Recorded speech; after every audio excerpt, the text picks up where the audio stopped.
Dari kejauhan sudah nampak seorang wanita tua. Ya, itu Simbok. Ia sedang menyapu halaman dan tiba-tiba gerakannya terhenti saat melihat mobil kami masuk. Kebetulan gerbang rumah membuka. Agak serem ya, Rel. Ferry mengomentari sosok rumah almarhum opa dan oma. Netranya menyipit menyapu setiap sudut rumah dari pojok sampai pojok lagi. Kami belum turun. Maklum, rumah tua. Aku tersenyum. Ayo turun, ajaku. Rumahnya terkesan seram, apalagi ada beberapa pohon di samping dan di depan rumah yang menjulang tinggi. Daunnya pun berserakan dan kini sedang dibereskan oleh Simbok. Mungkin harus setiap detik. Kalau angin kencang seharian, Simbok menyapu dan jam berikutnya harus kembali menyapu lagi. Oke, kamu duluan. Aku akan bangunkan Tania. Ferry memberi usul. Aku pun manggut-manggut saja. Kaki ini langsung kudorong keluar dari mobil Ferry. Simbok sudah berdiri dengan tatapan menyelidik. Maklum ia sudah sepuh, jadi pastinya ia masih belum jelas melihat siapa kami. Dia mendekat, aku pun mendekat ke arahnya. Sebelumnya aku sudah mampir sejenak membeli cindera mata untuk Simbok. Karena sudah lama sekali kami tidak bertemu.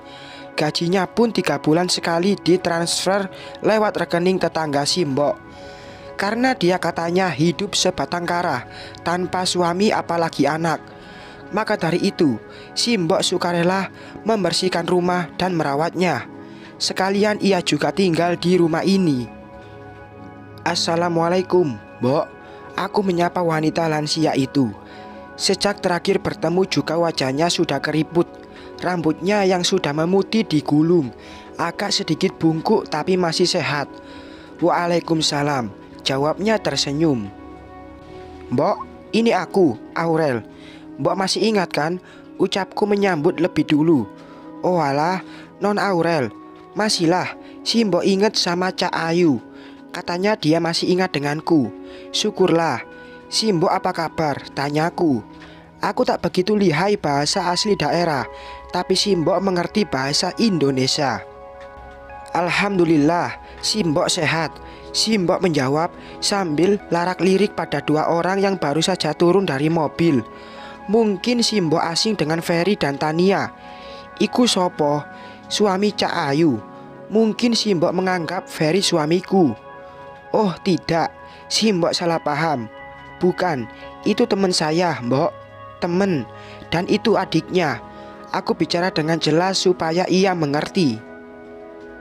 Hah? Oh alah, cuma koncone Cak Ayu. Simbok kaget. Katanya, ternyata hanya temanku saja. Aku tersenyum sambil manggut-manggut. Assalamualaikum, Mbok. Ferry menyapa Simbok. Mereka saling bersalaman. Pun dengan Tania, ia menyalami Simbok. Aduh, si Non Cak Ayu tak bilang dulu mau ke sini. Tak gitu Simbok siapin panganan kanggo Cak Ayu sama Cak Bagus. Katanya, kenapa aku tidak bilang terlebih dahulu kalau mau datang. Tahu seperti itu, dia akan siapkan makanan untuk kami. Ya ampun, Mbok, gak apa-apa, santai saja. Kita juga bawa makanan buat Simbok. Oh alah, Cak Ayu repot-repot.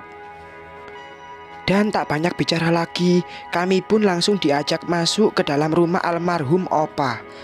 Kalau dulu kami panggil opa dan oma itu Simba dan Eyang. Tapi karena aku lebih biasa manggil opa dan oma, jadinya aku panggilnya beda. Dan seperti apa yang aku bilang, opa dan oma bukan asli orang sini. Mereka tapi besar dan berbisnis di desa ini. Kami sudah duduk.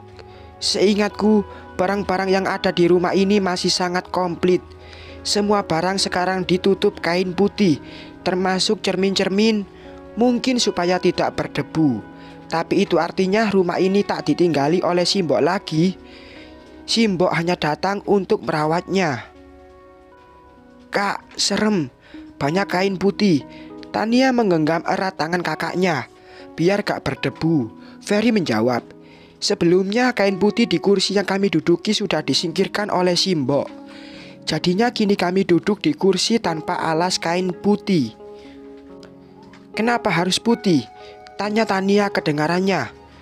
Kalau warna merah muda itu girban kesukaan kamu. Ferry menjawab sambil bercanda.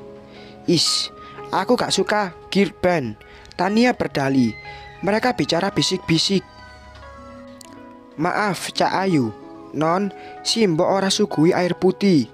Di sini tak ada. Kalau mau si Non ke rumah si Mbok saja. Kata si Mbok. Loh, bukannya si Mbok tinggal di sini. Dan ini, kenapa semuanya jadi ditutup pakai kain, Mbok? Tanyaku heran. Orah, Non, si Mbok kan wis punya omah.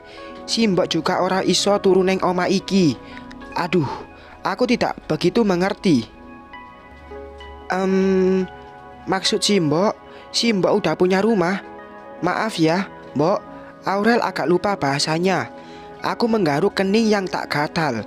Ferry dan Tania terkekeh-kekeh meledekku. Aku pun membelakkan mata pada mereka berdua. Maksudnya, iyo, si Mbok udah punya rumah, Non. Tidur sendiri di rumah ini gak bisa. Terlalu luas, takut. Si Mbok terkekeh. Oh, jadi artinya dia tidak bisa tidur di rumah sebesar ini sendiri. Aku baru mengerti. Kalau si Mbok bicara putus-putus, satu-satu aku bisa artikan seingatku. Tapi kalau panjang-panjang, aduh, aku takluk. Aku gak bisa artikan. Hihi. Setelah basa-basi, akhirnya kami jelaskan maksud dan tujuan kami datang ke sini. Si Mbok juga yang heran bertanya mengenai kedatanganku secara tiba-tiba. Mbok, kalau boleh tahu, kamar almarhum opa di sebelah mana ya, Mbok? Apa masih sama yang dulu? Tanyaku memulai penyelidikan. Masih, itu yang pojok. Si Mbok menunjuk ke salah satu arah, kamar yang lumayan besar dan ada di pojok. Nanti aku izin ke sana ya, Mbok. Pintaku pada si Mbok. Monggo, silahkan Cak Ayu. Katanya silakan saja. Oh ya, Mbok. Apa Tante Windy pernah datang ke sini? Tanyaku padanya. Si Mbok merasa heran. Non Windy? Ora, Non. Enggak, Non. Non Windy tak pernah datang ke sini. Memangnya kenapa, Non? Si Mbok penasaran. Katanya kenapa aku bahas soal Tante Windy. Aku melirik Ferry. Tania masih menatapi setiap sudut rumah dengan ketakutan. Apalagi pada bagian anak tangga yang banyak dialas karpet merah. Aku terkekeh dalam hati. Mbok, setahu aku Mbok sudah sejak lama kerja di rumah ini. Jadi, apakah si Mbok juga masih ingat soal semuanya? Aku mulai menuju poin inti. Alhamdulillah, Non, si Mbok ora pikun. Opo sing jadi pertanyaan si Non Ayu? Si Mbok inget. Alhamdulillah. Ternyata beliau masih belum pikun. Wes, si Non Ayu kesini ada apa? Si Non Ayu seperti sedang kebingungan. Tanya si Mbok. Jadi ia melihat gelagat diriku yang masih bingung. Hening, Mbok, maaf sekali. Apa termasuk Mbok tahu soal bagi warisan opa dan oma dulu? Si Mbok apa masih ingat? Apakah Tante Windy juga dapat bagian yang sama? Tanyaku mulai menyelidik. Apa papaku yang ambil semuanya? Si Mbok kaget. Non iki. Si Mbok malah terkesan sedang menyembunyikan banyak hal. Aku teringat sesuatu. Kurogoh sesuatu dari dalam tas, lalu menampakkan sebuah foto.